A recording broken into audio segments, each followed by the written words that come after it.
Saya harus sampaikan ini adalah suara dari kami semua anak-anak muda yang berani untuk tetap bersuara walaupun dapat tekanan. Saya bilang tidak, saya akan tetap lawan. Walaupun saya tahu banyak orang bilang kau akan dibenam, kalau kau lawan kau akan dibenam. Tapi saya bilang saya tidak takut, karena saya tidak salah.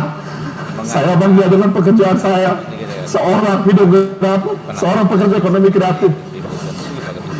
Jadi saat ada oknum JPU ataupun inspektorat yang mengatakan bahwa ide nol, cutting nol, dubbing nol, itu adalah pemahaman dan pernyataan sangat bodoh.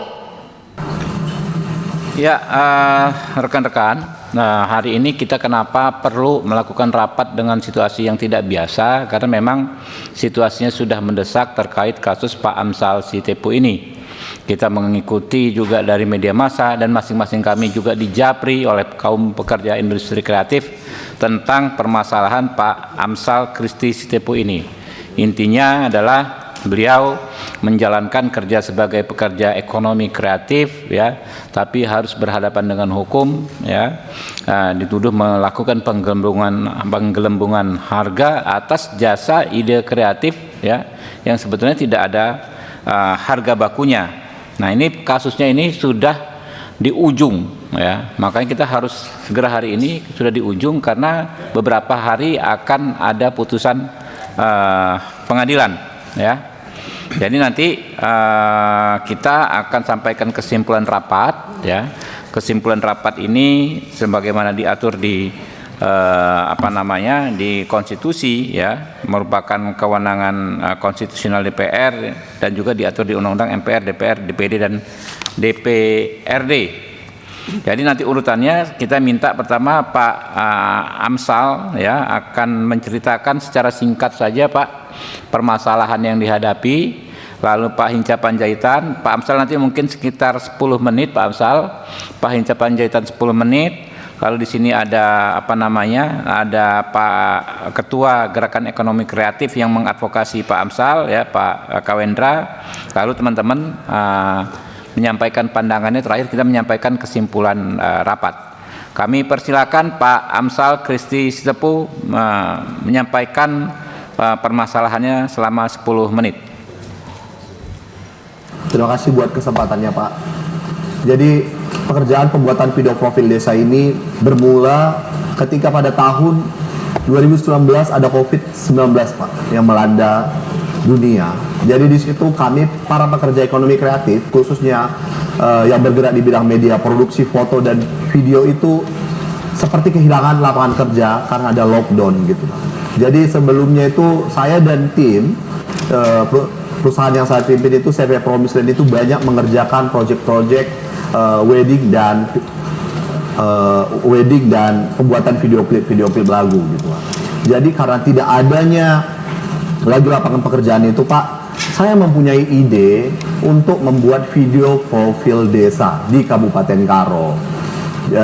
Dan saya dan tim membuat proposal yang kami susun dan sebenarnya harganya murah, Pak. Karena memang tujuannya yang pertama adalah untuk bertahan hidup pada masa pandemi, dan yang kedua itu adalah kampung halaman saya, dan sebelumnya saya memang konten kreator yang banyak mengangkat konten-konten kearifan lokal yang ada di Kabupaten Karo yang saya upload di sosial media saya. Dan singkatnya saya langsung menawarkan proposal kami yang nilainya sudah ada 30 juta rupiah langsung ke kepala desanya. Saya tidak ada mengingin siapapun, saya langsung ke kepala desa menyerahkan proposalnya secara langsung. Dan kemudian dalam proses itu ada kepala desa yang menerima, ada yang tidak. Tapi dalam proses itu tidak langsung diterima, Pak. Di tahun 2020 itu tidak semua, mungkin hanya ada 10 atau saya lupa 10 atau 12 desa yang menerima proposal kami itu gitu. Dan dibuatlah perjanjian kerjasamanya lengkap dengan kontraknya yang di dalamnya sudah ada apa-apa yang akan kami kerjakan gitu. Jadi konten-konten yang kami angkat itu adalah konten kearifan lokal, sejarah desa gitu, dan potensi-potensi desa gitu Pak. Jadi itu yang kami angkat dan penggunaan anggaran-anggaran desa supaya masyarakat itu tahu gitu. Desa ini apa menjadi potensinya gitu Pak. Dan kemudian kami kerjakan dengan alat yang profesional dan keahlian yang profesional Pak. Semua kami adalah profesional videografer yang mengerjakan ini, dan kami mengerjakannya, dan kemudian setelah videonya selesai kami serahkan ke kepala desa masing-masing. Kami serahkan untuk direvisi terlebih dahulu karena kepala desa masing-masing. Kami serahkan untuk direvisi terlebih dahulu karena tingkat selesai atau tidaknya sebuah pekerjaan video itu adalah kepuasan klien. Jadi kami serahkan terlebih dahulu. Jadi rata-rata di desa itu ada yang merevisi Pak. Jadi ketika mereka revisi ini ditambahin atau ini dikurangin gitu kan Pak. Jadi kami ambil kembali terlebih dahulu gitu. Kami ambil kembali, kami melakukan syuting kembali gitu. Itu masa COVID itu Pak. Dan pada akhirnya kami serahkan lagi karena di di proposal kami itu tertera kepala desa berhak melakukan revisi selama 3 kali. Itu di proposal jelas gitu. Di perjanjian kerja sama itu jelas. Mereka bisa melakukan proposal. Karena pekerjaan ini pembayaran atas pekerjaan ini dilakukan setelah pekerjaan selesai. Dan kemudian kami menerima pembayaran sejumlah 30 juta. Persis seperti proposal, persis seperti SPJ yang saya tanda tangani Pak. Tidak ada yang berbeda. Itu langsung dipotong pajak yang dibayarkan oleh desa. Jadi kami menerima itu uang yang sudah dibayarkan pajaknya gitu Pak. Dan kemudian di tahun 2021 ada lagi desa. Mungkin karena melihat portofolio kami di tahun 2020 gitu Pak. Kami kerjakan itu masih di COVID. Dan di tahun 2022 ada 2 desa. Sebenarnya 2 desa yang di tahun 2022 ini Pak. Karena di 2021 sudah kami kerjakan, tapi dananya tidak cukup nih. Baru tetap kami tambahin beberapa pekerjaan di 2022 agar pekerjaan ini tetap bisa direalisasikan karena sudah diambil. Dan faktanya Pak, ada desa yang sudah kami ambil videonya sudah selesai, itu tidak ada serah terimanya, bahkan maksudnya itu tidak dibayarkan karena anggarannya tidak cukup. Itu pun kami nggak pernah permasalahkan Pak. Ada desa karena memang itu menjadi risiko kami karena pembayaran dilakukan setelah pekerjaan selesai. Dan kemudian Pak, setelah itu sudah mulai buka industri kreatif sudah bisa bekerja kembali. Kami kembali kepada pekerjaan kami karena jujur sebenarnya untuk harga 30 juta ini Pak sangat murah Pak. Ini nggak bisa contoh untuk ganti gear nggak bisa, apalagi dalam pekerjaan itu ke desa-desa di Kabupaten Karo jauh-jauh, dan kemudian Pak resiko kerjanya lebih tinggi karena ini kan hutan perladangan, bahkan ada drone kami yang jatuh disambar elang gitu Pak. Jadi sebenarnya resiko kerjanya ini lebih tinggi gitu Pak. Dan kemudian kami putuskan untuk kembali mengambil proyek-proyek wedding seperti sebelum-sebelumnya, dan itu adalah pekerjaan pertama dan terakhir kami dalam bekerja sama dengan pemerintah Pak, pembuatan video profil desa ini. Dan di tahun 2025 tiba-tiba saya dipanggil untuk menjadi saksi. Awalnya menjadi saksi atas pekerjaan, atas proyek pembuatan video profil desa ini. Dan 19 November 2025 ketika saya menjadi saksi, saya ditetapkan menjadi tersangka karena menurut penyidik pada saat itu Inspektorat Kabupaten Karo menyatakan ada kerugian negara atas pekerjaan yang telah saya kerjakan. Padahal pada faktanya Pak, saya tidak pernah diperiksa satu kali pun. Tidak pernah satu kali pun diperiksa oleh inspektorat atas pekerjaan ini Pak. Dan fakta persidangan juga membuktikan itu semua Pak. Bahkan kepala desa menyatakan mereka sudah pernah diperiksa 1 tahun setelah pekerjaan itu diselesaikan. Mereka sudah pernah diperiksa oleh inspektorat, tapi inspektorat mengakui dan menyatakan tidak ditemukan masalah. Dan di fakta persidangan juga Pak, kepala desa yang dihadirkan oleh jaksa penuntut umum yang seharusnya menjadi saksi yang memberatkan saya, tidak ada yang memberatkan saya Pak. Mereka menyatakan mereka puas dengan hasil pekerjaan ini karena di dalam 20 desa ini Pak, saya bersama tim itu turun langsung. Saya selalu ikut Pak, saya selalu ikut dalam pekerjaan ini gitu. Jadi kepala desa menyatakan puas, bahkan Hakim ketua pada saat itu di salah satu persidangan bertanya, kenapa dia bisa dipenjara? Gitu. Hakim bertanya sama kepala desa, mereka tidak tahu. Berapa? Ada proposal yang dia tawarkan. Kepala desa menjawab ada. Berapa nilai proposal yang dia tawarkan? 30 juta kata kepala desa.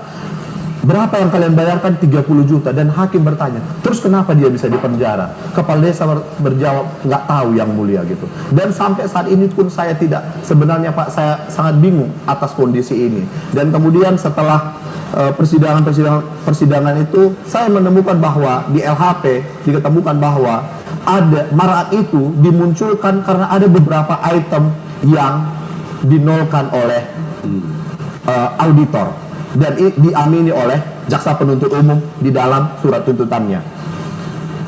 Itu ada ide itu besarannya di dalam proposal itu 2 juta,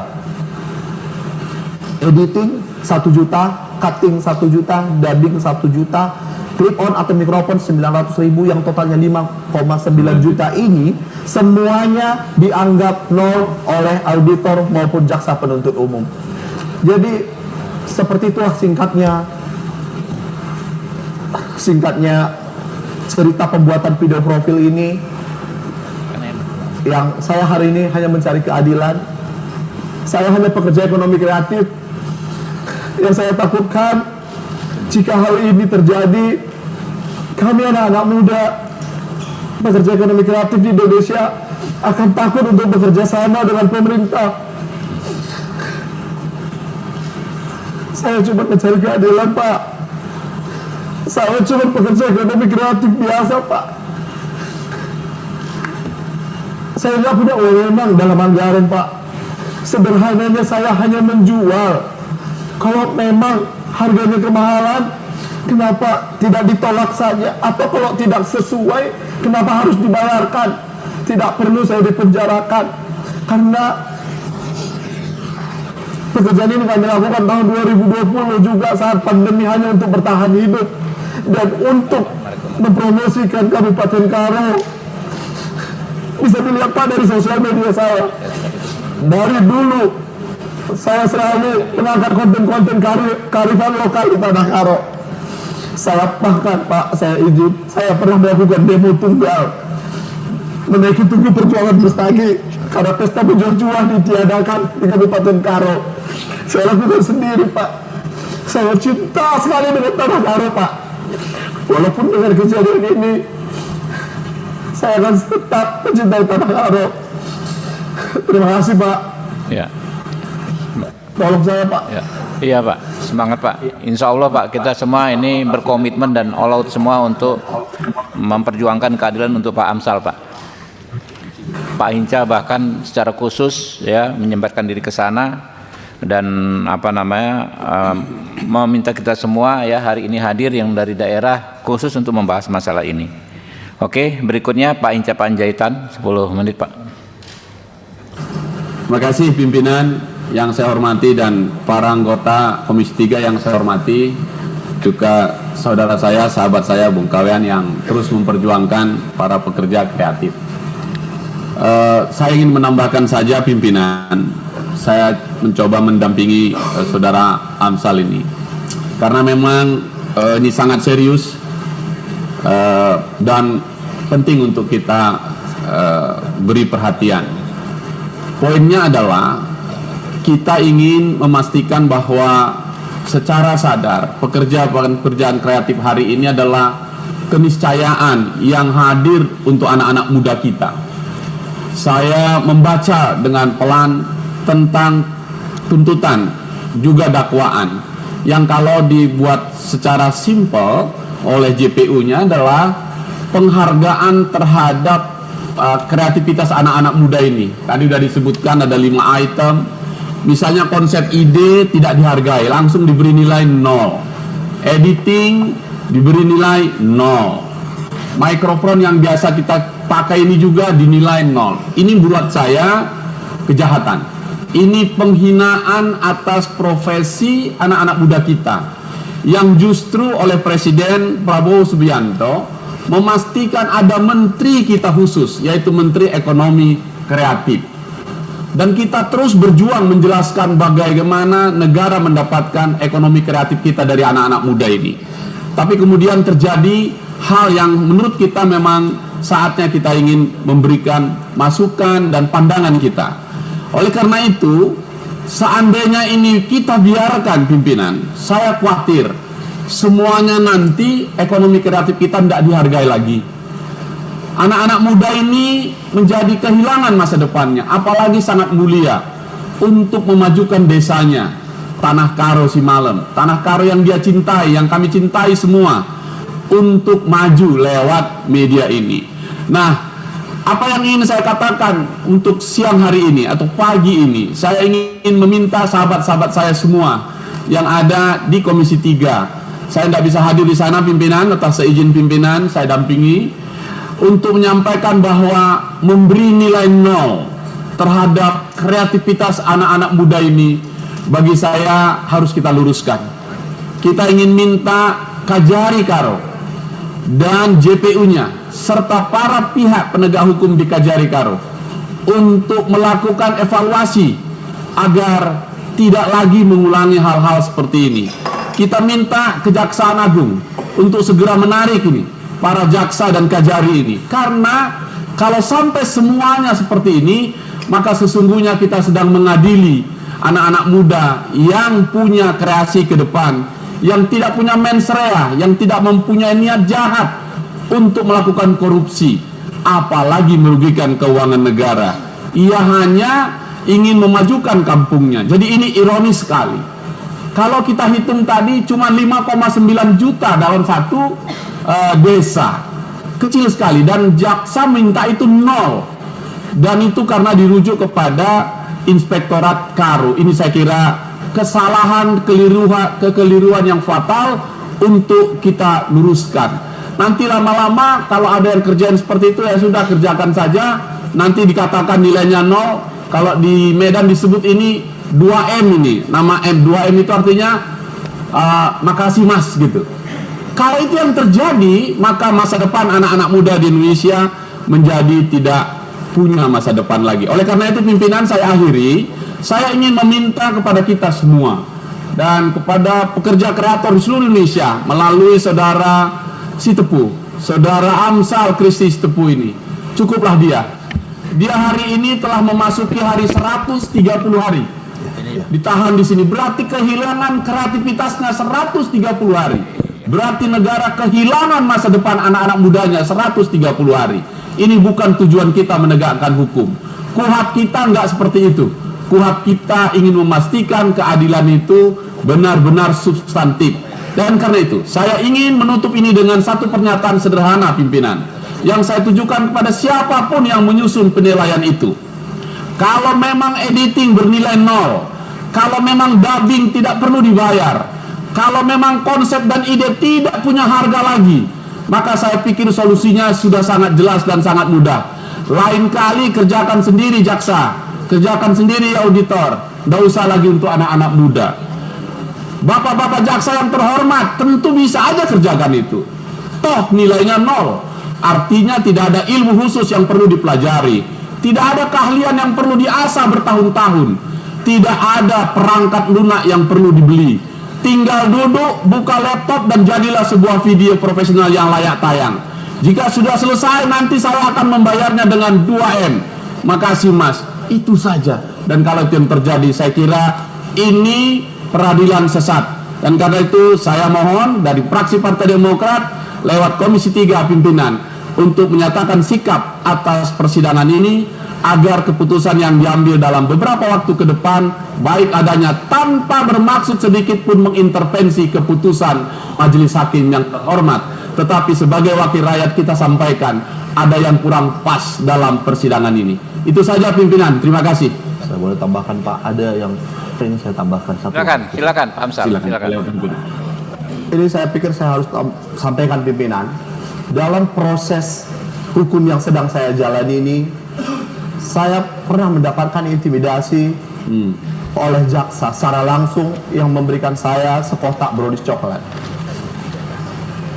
Dengan pesan, dia ngomong langsung dengan saya di rutan ini, udah ikutin aja alurnya, nggak usah ribut-ribut, tutup konten-konten itu, ada yang terganggu.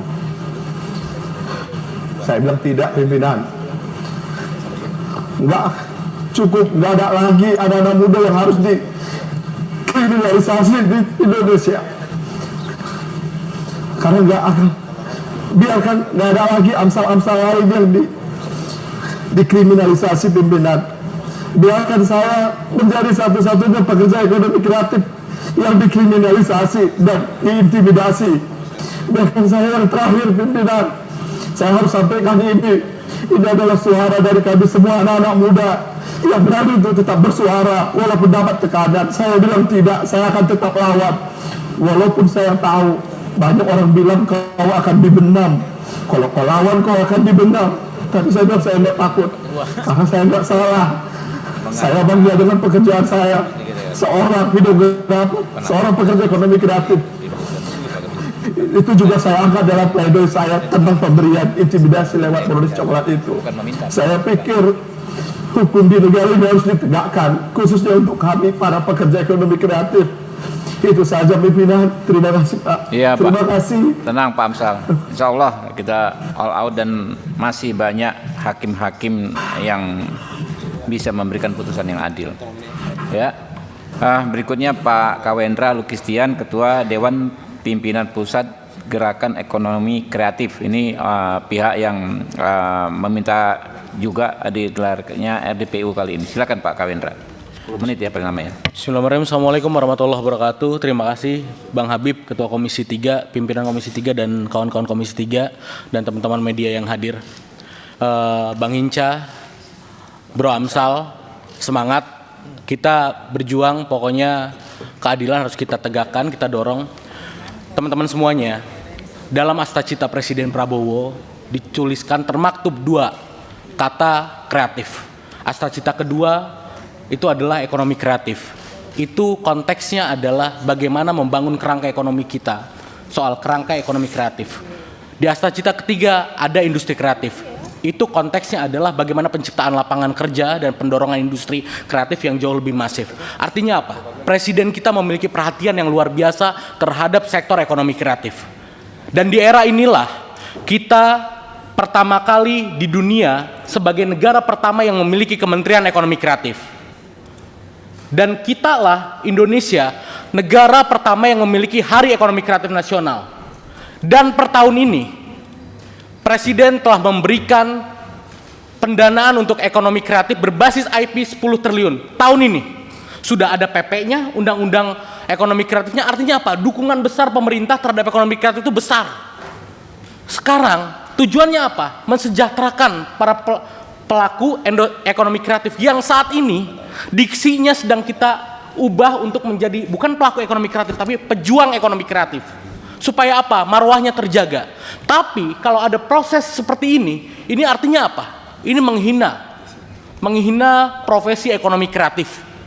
Ini sangat disayangkan oleh kami. Saya walaupun anggota Komisi 6 DPR RI, terima kasih Bang Habib, dan juga dalam konteks ini sebagai Ketua Umum Gekraf, hadir juga Ketua Harian Gekraf dan kawan-kawan di atas mendampingi bahwa jangan sampai ada proses yang tidak berkeadilan seperti ini. Amsat Sitepu tentu dengan cara seperti ini berpotensi mencederai semangat presiden kita untuk mendorong ekonomi kreatif. Ini lagi semangatnya. Kok ada kayak begini?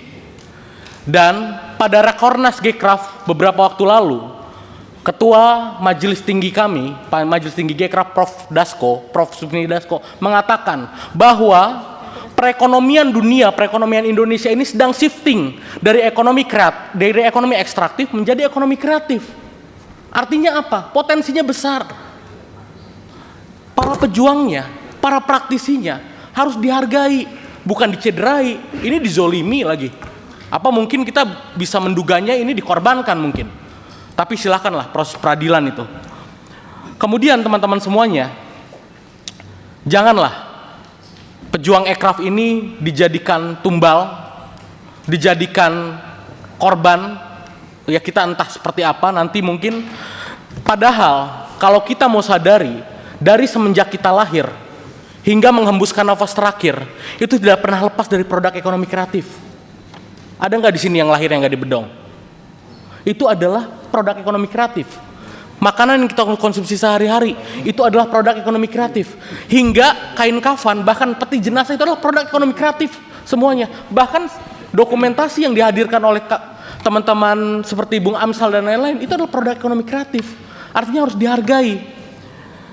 Jadi saat ada oknum JPU ataupun inspektorat yang mengatakan bahwa ide 0, cutting 0, dubbing 0 itu adalah pemahaman dan pernyataan sangat bodoh dan sangat terang benderang menghina profesi. Teman-teman di sini banyak teman-teman di media. Bagaimana kalau ngeditnya tidak diapresiasi? Kita harus berjuang untuk profesi ini. Teman-teman semuanya, kami tentunya sebagai pejuang ekraf seluruh Indonesia, jumlahnya tidak sedikit. Kami seperti satu batang tubuh, satu terzolimi. Seluruh pejuang ekraf yang jumlahnya 27,4 juta di Indonesia ini merasa terzolimi. Dan kita menginginkan saudara Amsal dibebaskan sepenuhnya. Karena ini bodoh penilaian seperti ini, gitu. Dan kemudian ini yang terakhir yang ingin saya sampaikan. Hari ini 30 Maret adalah bertepatan dengan 65 tahun peringatan Hari Film Nasional. Ini adalah subsektor ekonomi kreatif yang mana salah satu praktisinya adalah saudara Amsal.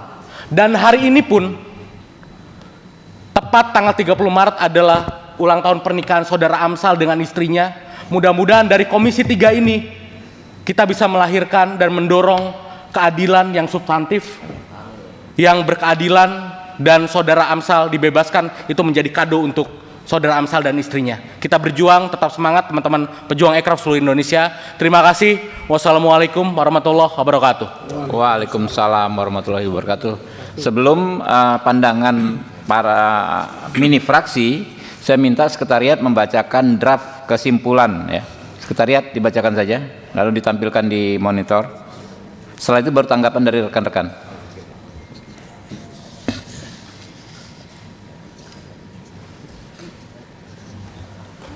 Dibacakan pakai pengeras suara ya.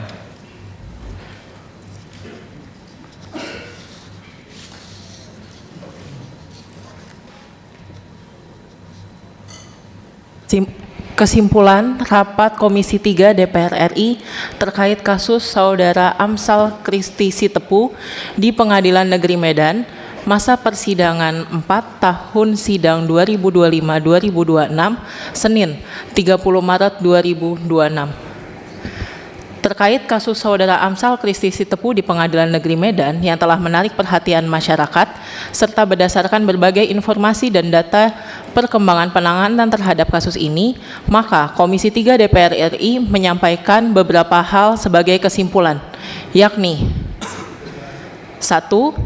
Komisi 3 DPR RI mengingatkan agar dalam kasus saudara Amsal Kristi Sitepu, para penegak hukum mengedepankan penegakan keadilan substantif daripada sekedar kepastian hukum formalistik, sebagaimana diatur dalam pasal 53 ayat 2 KUHP baru.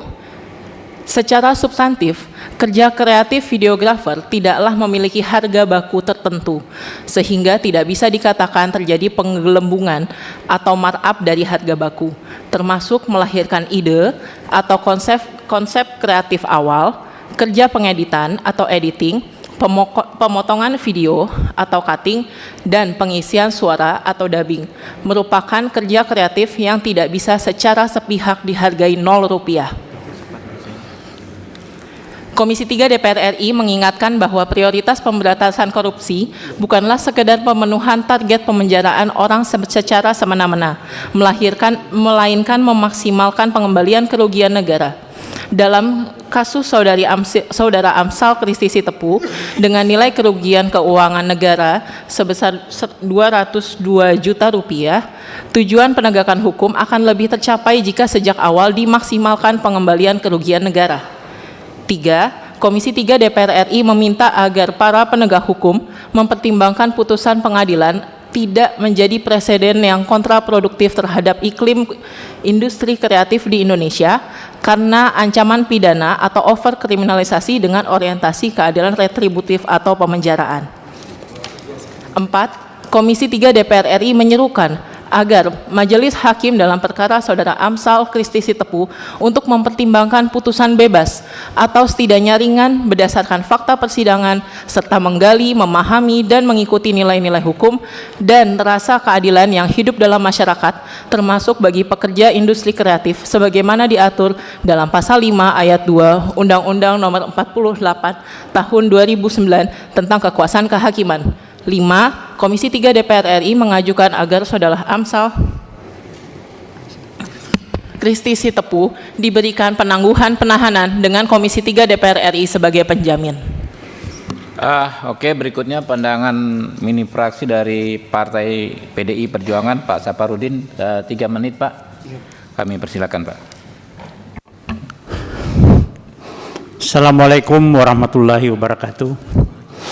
Yang terhormat pimpinan Komisi 3, anggota Komisi 3, para rekan-rekan wartawan,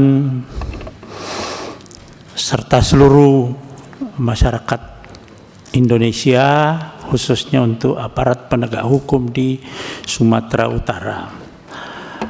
Kami dari fraksi PDI Perjuangan setuju 5 kesimpulan pada pagi hari ini tanggal 30 Maret 2026. Memang kami berpendapat bahwa masalah inovasi, kreativitas ini seharusnya kita berikan ruang yang seluas-luasnya sehingga kreativitas kita ke depan, anak-anak muda kita ke depan itu berkembang begitu pesat, karena disitulah sebetulnya akan berkembang negara kita.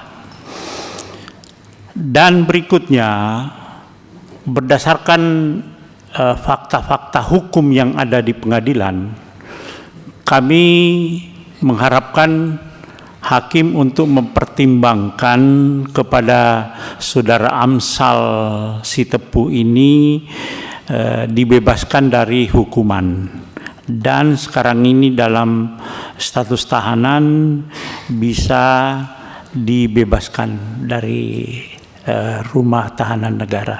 Saya kira itu. Terima kasih banyak. Assalamualaikum warahmatullahi wabarakatuh. Fraksi Golkar, persilakan. Ya. Tidak bisa ya Pak. Ini aja nih. Maaf ya. Terima kasih Pak Ketua. Rekan-rekan, perlu kita sadari bersama dengan kemajuan ilmu pengetahuan, teknologi termasuk teknologi informasi, banyak pekerjaan-pekerjaan di seluruh dunia itu hilang, disruption istilahnya. Salah satu yang tidak mungkin hilang dan akan terus ada yaitu kreativitas. Nah, anak-anak muda kita ini ke depan itu pertahankan itu kreativitas itu, ekonomi kreatif yang tidak mungkin dicuri dari otak kita. Jadi yang dikatakan nol oleh penegak hukum dalam kaitan pekerjaan Saudara Amsal ini itu menurut saya itu kurang tepat. Justru di situ loh yang mahalnya, editing, dubbing, cutting, ya, termasuk juga masalah kreatif lainnya, ide-ide. Itu harga yang paling mahal di situ. Bukan itu dihilangkan menjadi nol. Jadi saya rasa ini ada yang salah pemahaman dalam kaitan menyangkut masalah ini ya, sehingga salah pemahaman dikaitkan dengan akhirnya diputuskan telah terjadi kasus korupsi yang sebenarnya sangat-sangat tidak mendasar dan sangat dipaksakan. Jadi kami dari fraksi Partai Golkar meminta ya ini dibebaskan karena presiden buruk bagi anak-anak kreatif kita ke depan. Terima kasih Pak Ketua. 5 poin kesimpulan tadi setuju nggak Pak? Saya sangat setuju dengan 5 poin kesimpulan tadi dari Komisi 3 ya, dan ini segera diterapkan dan dilaksanakan. Terima kasih. Fraksi Partai Gerindra, persilakan. Assalamualaikum warahmatullahi wabarakatuh. Terima kasih pimpinan. Kami fraksi Partai Gerindra melihat industri kreatif tidak memiliki harga baku seperti barang fisik. Yang kedua, kita mendukung pemberantasan korupsi, tetapi menolak kriminalisasi pekerja kreatif. Yang ketiga juga, negara tidak boleh kehilangan sense of justice hanya karena perbedaan tafsir valuasi jasa kreatif. Yang keempat, jangan sampai hukum terlihat tajam ke pelaku kreatif kecil, tumpul ke pelaku korupsi besar. Dan kami fraksi Gerindra mendorong dibebaskannya saudara Amsal Sitepu, dan kami mendukung seluruh kesimpulan hari ini Komisi 3 DPR RI. Oke. Berikutnya fraksi Partai Nasdem, Pak Mahfud Arifin. Terima kasih Ketua. Assalamualaikum warahmatullahi wabarakatuh, rekan-rekan Komisi 3 dan dari media. Kami dari Partai Nasdem, fraksi Nasdem. Yang pertama ingin menyampaikan sependapat dengan hasil rapat tadi pagi, pendapat daripada kesimpulan Komisi 3, 5 poin tadi. Terus kemudian yang kedua kami ingin menanggapi sedikit tentang proses penanganan kasus ini. Sungguh miris juga kita melihatnya. Dari segi penanganan, yang bersangkutan sekarang ini sudah ditahan 130 hari, cukup lama, dihitung 4 bulan lebih, 4 bulan setengah. Sungguh mengerikan dari kasus yang menurut kami agak tidak jelas. Ya, kerugian negara dihitung oleh auditor, bukan dari BPK maupun BPKP.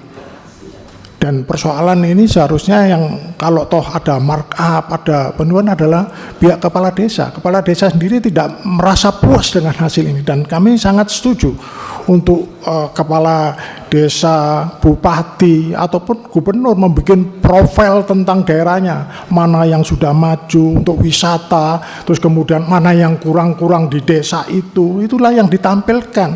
Seharusnya inilah, dan kemudian dukungan Pak Prabowo, Pak Presiden kita ini sampai 10 triliun pada tahun ini adalah mendukung untuk usaha-usaha ekonomi kreatif ini.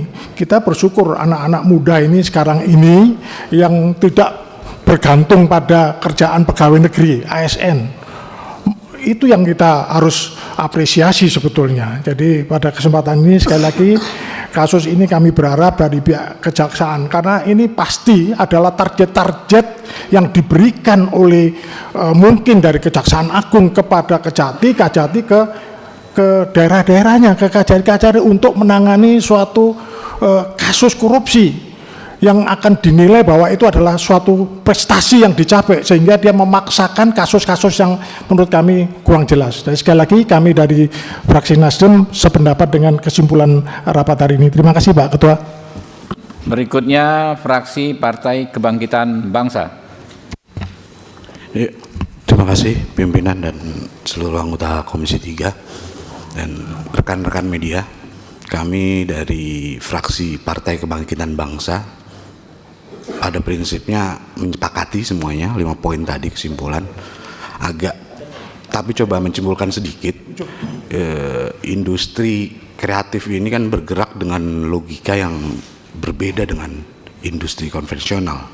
Di situ ada komponen-komponen yang sangat tidak bisa dinilai. 1, ide, 2, storytelling, 3, pengisi suara, 4, talent atau aktor.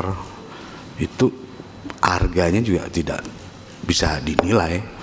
Apalagi misalkan aktornya saya juga nggak ada harganya gitu kan. Nah ini kan lucu, editing dinilai 0, dubbing dinilai 0, itu standarnya apa? Berarti ketika standar itu yang digunakan menjadi pidana ataupun korupsi, itu berarti kan hanya asumsi. Asumsi dimasuk di wilayah hukum sangat berbahaya sekali. Oleh karena itu kita dari fraksi Partai Kebangkitan Bangsa sangat mendukung industri kreatif yang memang jauh belakangan ini harus lebih ditekankan kepada anak-anak muda. Jangankan teman-teman videografer lah, ini teman-teman media aja gearnya aja beda-beda. Ada yang pakai HP, ada yang pakai handycam, ada yang pakai itu. Dan itu kan tidak bisa dinilai dengan satu nilai yang pasti dan secara kalkulatif. Oleh karena itu kondisi kriminalisasi teman-teman pekerja kreatif itu adalah keterbelakangan hukum. Oleh karena itu fraksi Partai Kebangkitan Bangsa mendukung 5 kesimpulan dari rapat kita, dan mudah-mudahan secepatnya Bang Amsal bisa kembali ke keluarga. Terima kasih. Berikutnya fraksi Partai Keadilan Sejahtera, Pak Adang Darajatun. Terima kasih.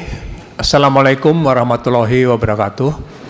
Pimpinan komisi dan rekan-rekan media, kami dari fraksi Partai Keadilan Sejahtera sangat mendukung daripada keputusan atau kesimpulan daripada rapat Komisi 3 ini yang tadi sudah dibacakan. Tetapi kami lebih menegaskan kembali tentang apa-apa yang ditegaskan oleh rekan-rekan terdahulu bahwa kreasi ini suatu hal yang betul-betul kita harapkan dari generasi muda terus berkembang. Oleh karena itu kami sangat apresiasi kepada rekan kami Saudara Amsal Sitepu, dan juga untuk didengar oleh teman-teman yang lain. Harapan kami kreasi anak muda itu jangan sampai hilang. Dengan kasus seperti ini, dan Komisi 3 akan mendukung masalah-masalah yang berhubungan dengan kesimpulan tadi. Jadi harapan kami, baik itu proses penawaran proyek, kualitas delik yang ada di Tipikor, unsur kerugian negara dan mens rea, ini menjadi pertimbangan hakim dalam proses pengadilan nanti. Dan yang pasti kami dari fraksi mengharapkan sekali bahwa Saudara Amsal Sitepu dapat dibebaskan dalam tuduhan kasus korupsi ini. Terima kasih. Wassalamualaikum warahmatullahi wabarakatuh. Waalaikumsalam warahmatullahi wabarakatuh.